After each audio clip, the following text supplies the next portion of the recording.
le réseau. Le syndicat affirme dénoncer cette situation depuis plus d'1 an. On nous dit qu'on le sait, qu'on est illégal. En fait, l'employeur répond, il sait qu'il est illégal, mais c'est sa solution. En fait, quand il n'y a pas d'infirmière, il la met de garde, puis il n'y a pas personne, dans le fond, dans les CHLD, mais pour lui, c'est une pratique qui devient de plus en plus courante.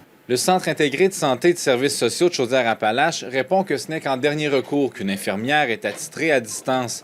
Un criant manque de main-d'œuvre dans les régions plus éloignées force la direction à opter pour des gardes téléphoniques. Le CIS assure que cette option ne sera pas retenue s'il y a un risque élevé pour les résidents. Si on a des usagers qui sont instables médicalement, qui sont en soins palliatifs dans notre établissement, on n'appliquera pas cette mesure-là. Donc, on va s'assurer d'avoir une infirmière sur place. L'employé de garde doit aussi être situé à une distance d'au moins 30 minutes du CHSLD. Dans la première vague de la pandémie, c'est dans ces milieux-là qu'on a connu la catastrophe que tout le monde connaît.